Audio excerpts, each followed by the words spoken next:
you are back with comedian David Boyle, and I'm quitting alcohol. So I went down to the Indian post office today to send some shit back to Australia.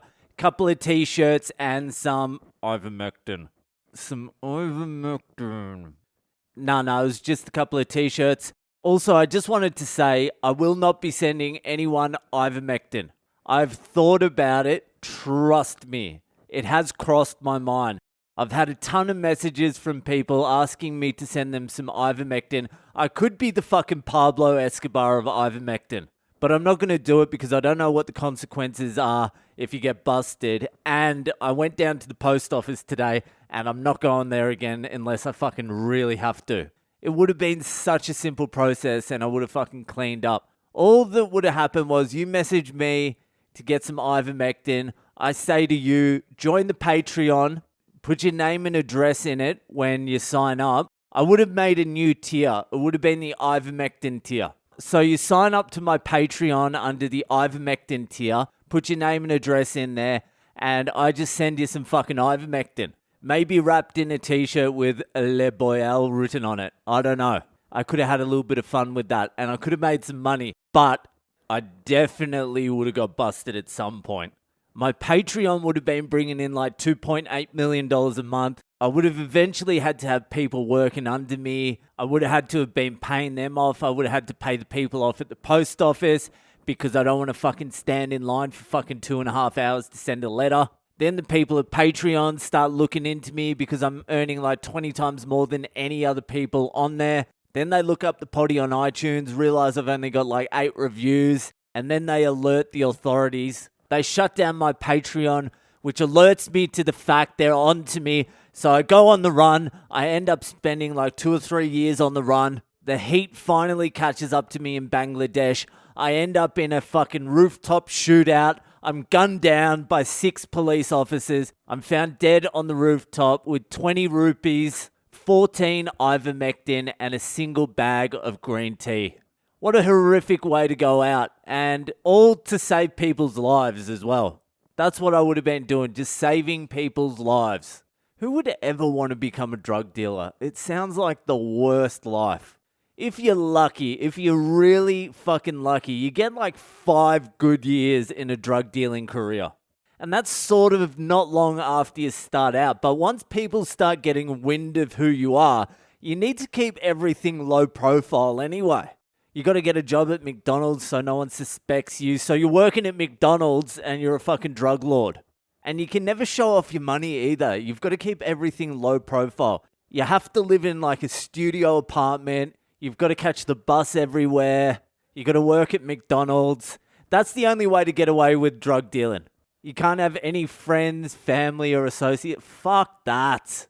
What for? Money, power, pussy. All right, it's starting to sound pretty good. Anyway, I will not be becoming the fucking Pablo Escobar of ivermectin, so no need to ask me. But if you do need to get some ivermectin, Mart is where the listeners of this podcast have been going to get it. And it's been getting through successfully to Canada, USA, England, Australia.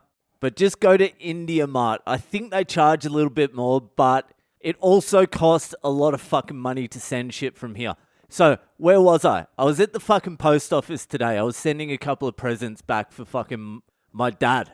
But the fucking Indian postal system, I swear to God, it's open from 9 a.m. to 1 p.m. every day. And there is absolutely no incentive for them to work hard. They're government employees, and the government employees in India just do not do anything. They're not well paid, but they get paid every month no matter what they do. Once you're a government employee here, you can't really get fired. You don't get fired, but you have a lot of opportunities to rot the system.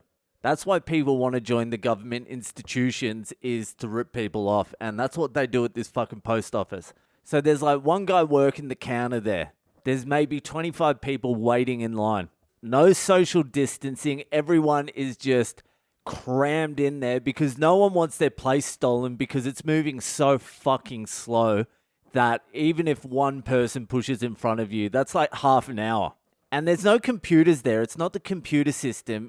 I don't even know what the system is. They're still printing out like the receipts with that thing that goes ding, ding, ding, ding, ding. That sort of fucking shit. There's no computer in there at all. They only take cash. They don't do card. They're just making up prices as they go. The reason I'm sending some fucking t-shirts to my dad really is because I was thinking of doing some podcast merch and I wanted to see how much it was going to cost to send t-shirts and shit from India to overseas. And I sent 2 t-shirts in a small fucking package and it cost 22 Australian dollars. And they said it's going to take about 3 weeks, which means probably 6. So there goes my dream of hocking t-shirts and fucking stubby holders to you cunts. It's out the window, unless you want to pay $40 postage and handling.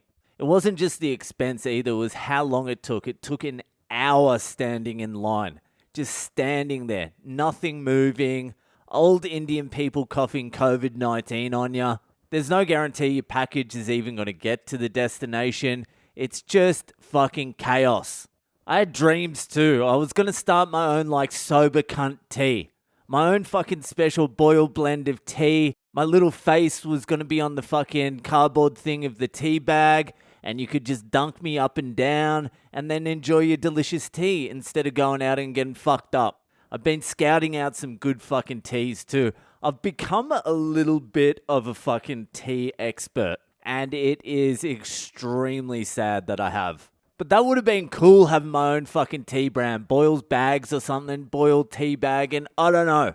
Boyle's Blend. Here's the fuck thing is you want to send a little parcel through India Post. It costs $22 for less than a kilo. It was maybe 500 grams. But if you want to send a container of shit by sea, it costs less than $1,000 to fill a container full of shit. But that is a lot of fucking tea. This podcast would have to grow a little bit bigger than it is now. Or should I just back myself? I'll just ship over 15,000 boxes of Boyle's bags and just really fucking bet on the Boyle. I'll end up drinking like 14,900 boxes of them. Anyway, that'll do for tonight. If you're enjoying the podcast, share it around. Please share it around. I've got 15,000 boxes of tea I need to get rid of, and I need your help. Anyway, that's it for tonight. Enjoy the rest of your weekend, and I'll see you the fuck later.